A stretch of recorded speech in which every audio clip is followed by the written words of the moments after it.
Ինչ մեղք թաքցնեմ, երբ որ նույնիսկ փոքր էի, ես ահա որ ներվայնացել եմ, երբ որ մեր հեռուստատեսությամբ տեսել եմ Սարոյան եղբայրներ ֆիլմը եւ ավելացնեմ նաեւ նվագախմբի տղաներ ֆիլմը։ Եվ իհարկե որևէ կերպ չեմ ժխտում այդ ֆիլմերի գեղարվեստական արժեքը, բայց գաղափարական արժեքը ժխտում եմ ամբողջությամբ եւ ես համարել եմ, որ ամոթ է, որ պետք է նոր անկախ Հայաստանում ցուցադրվի ֆիլմ, թե ինչպես են օտար ուժերը վերացնում մեր անկախությունը։ Ես ներվայնացել եմ դրանից։ Ասեմ ավելին, ինչպես գիտեք, այդ ֆիլմերում դաշնակցական կերպարները բացասական կերպարներ են, բայց ես ինձ նույնականացրել եմ իրանց հետ այդ ֆիլմը նայելուց, որտեղ իրանք են իմ անկախությունը իրենց մեջ պարփակել։ Եվ վերադառնալով էլի, ի՞նչն է խնդիրը։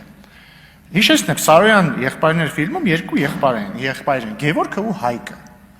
Գևորգը դաշնակցական եւ հետեւաբար անկախական,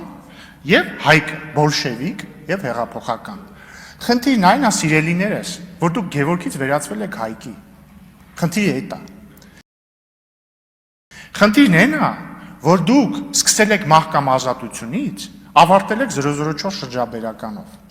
Խնդիրն այն է, որ մի կուսակցություն, որը ասում են, որի անվանումը նույնական է եղել անկախականության հետ, հասել է մի կետի, երբ որ 1988 թվականին, երբ որ շարժում էր, անկախական շարժում էր ծնվում եւ մոլեգնում բառի լավ իմաստով Հայաստանում,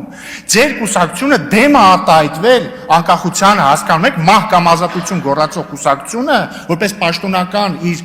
լոզունգ ունեցող կուսակցությունը դեմ է արտահայտվել անկախությանը, մինչև ընդཐུպ 91 թիվ։ Կամ աբսուրդն այն է, որ այդ կուսակցությունը, այն կուսակցությունը, որը գլխավորել է մեր պայքարը 1920 թվականի դրությամբ անկախության դեմ, կարա 2000 օրինակ 25 թվի դրությամբ աջակցի, որպեսզի կոմունիստական կուսակցությունը իշխանության գա Գյումրիում, որի ղեկավարն է, նկատի եմ, որի ղեկավար Հարահայտ Վարդանիկը ասի բանա, ով որ դեմ է, որ Հայաստանը միանա միութենական պետությանը, չէ, ասում է, մարդիկ պետք է ասեն, կամ իրան կողմ են միութենական պետությանը, կամ թրքահապատակ շանտաղա են։ Այդ է աբսուրդը։ Աբսուրդը այն է, որ դուք գիտեք, որ եզրասը, այսպես կոչված, հայտնի Կարո ծածկանունով KGB-ի գործակալ, ձեր քաղաքական դաշնակիցն է։ Այդ է աբսուրդ է։ Պարոն Ռուստամյան, ասում եք, ոնց մենք մեր տեսակը փոխենք, դուք փոխել եք ձեր տեսակը, դուք Գևորգից վերածվել եք Հայկի։ Այդ է, դուք փոխել եք ձեր տեսակը։ Իհարկե տարբեր բացատրություններ կարող է լինել, նկատի չունեմ ամենևին անձամբ ձեզ, գիտեք, ձեզ շատ լավ են վերաբերում, անձամբ նկատի ունեմ դաշնակցությունը։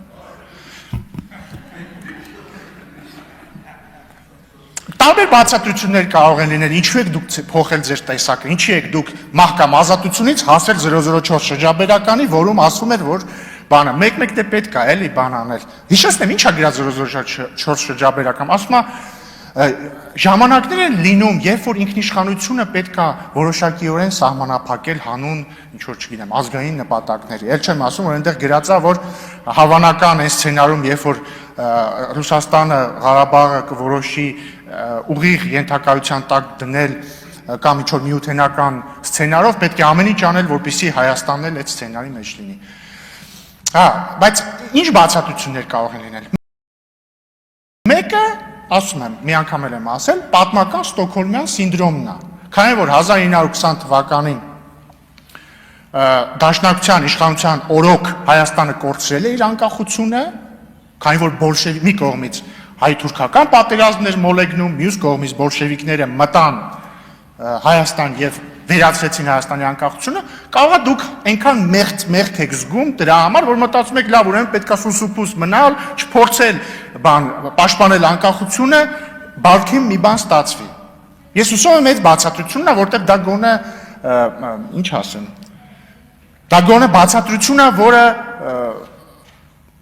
ինչ որ ազնվության տար ունի իր մեջ։ Մյուս բացատրությունը տվել է խորհրդային KGB-ի հետախուզության պետ Կալուգինը, որը իր գրքում գրել է, որ խորհրդային KGB-ն ուղղակի հավաքագրել է այն ժամանակվա դաշնակցության ղեկավարությանը եւ արդյունքում այսպեսի մեծ փոփոխություն է եղել եւ արդյունքում Սարոյան եղբայրների Գևորգը դարձել է Հայ։ Կարող է դա է բացատրությունը, չգիտեմ։ Կամ պարոն Ռուստամյան, ասում եք, բանը, թուրք-ադրբեջանական տանդեմն է միայն տանդեմն է դեմ դաշնակցությանը։ Այդ ցավը տանեմ, դաշնակցությունը երիտուրքերի հետ կոալիցիայի մեջ ա եղել, դաշնակցությունը 1918-ից 20 թվականների ընթացքում մուսաֆաթական Ադրբեջանի կառավարության մեջ, եթե չեմ սխալվում, 2 թե 3 նախարարական պորտֆել ա ունեցել։ Եղել է, ես հետո կարդամ, կապացեմ։ Ինչ? Չէ, նկատի ունեմ, եթե Հայաստան կա մեկ ուժ, որը թուրք-ադրբեջանական տանդեմի հետ բառից բուն իմաստով կոալիցիայի մեջ է եղել եւ նույն կառավարության մեջ, դա հայ հեղափոխական դաշնակցությունն է, որը մի խնդրում եմ, էլի սիրելիներս, մի ընդհատեք, ես շատ հարգալից եմ ձեր հանդեպ։ Սկզբում էլ այդքան լավ բան ասեցի, հատուկ այդքան լավ բան ասեցի, որ վերջում չընդհատեք։ Եվ վերադառնալով, էլի, ինչ եմ ես ամեն ինչ ասում, որովհետև ես համաձայն եմ Հակոբ Մովսեսի հետ, որ դաշնակցությունը պիտի փոխի իր գաղափարախոսությունը, բայց ոչ թե այն իմաստով, ոչ թե փոխի ձեր 135-ամյա գաղափարախոսությունը, այլ վերադառնա իր ակունքներին, որովհետև դուք ձեր ակունքներին դավաճանել եք, սիրելիներս, դուք մահկամ ազատությունից դարձել եք 004 շրջաբերական գրող կուսակցություն, դուք մահկամ ազատություն գոռացողներից դարձել եք չէ, ինչ անկախություն, դա վտանգավոր է, դուք մահկամ ազատություն գոչողներից դարձել եք KGB գործակալ պաշտպանողի, դուք մահկամ ազատություն գոռացողից դարձել եք Գյումրիում կոմունիստական կուսակցության հետ կոալիցվողի, վերհիշեք ձեր արմատները, սիրելիներս։ Հիմա ինչ վերաբերում է Հակոբ Մովսեսին, արդեն դե ֆիքսեցինք դժվար չի գուշակելը, որ ես 100%-ով համաձայն եմ իր արտահայտած մտքերի հետ, բայց միևնույն ժամանակ ես կարծում եմ, պարոն Հակոբյան, ամեն դեպքում ինքնին այս քննարկման փաստը վկայում է այն մասին, որ մեր հարգարժան դաշնակցական գործընկերները համենայն դեպս համարել են, որ ձեր որոշ արտահայտություններ քաղաքական քննադատություն են պարունակում առ իրենց այսօր։ Այդ տեսակետը եւ խախտում է չեզոքությունը։ Այդ տեսակետը կարելի է կիսել եւ չկիսել։ Ես ամեն դեպքում բնականաբար էլի կամ դեմ եմ քվեարկելու ձեզ լիազորություններից զրկելու հարցին կամ չեմ մասնակցելու քվեարկությանը, ես շարունակում եմ համարել, որ դուք շատ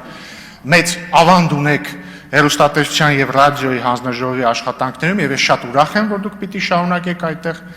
ձեր աշխատանքը, բայց կարծում եմ համենայն դեպս պետք է հաշվի առնել, ինչպես ասվեց մի քանի անգամ, եւ չտալ մեր հարգարժան դաշնակցությանը առիթ կասկածելու ձեր չեզոքությանը եւ գուցե այսպես նաեւ մենք դրդենք, որպեսզի մեր հարգարժան դաշնակցական գործընկերները վերջապես վերադառնան իրենց ակունքներին։ Եվ վերադառնալով Սարոյան եղբայրներին, պարոն Մանուկյան, համարվում է, որ Սարոյան եղբայրներ ֆիլմը նաև հետաքրքիր է նրանով, որ առաջին անգամ սովետական կինեմատոգրաֆիայում դաշնակցականը չի ներկայացվում որպես այդպես լիակատար վատ կերպար, որոշակի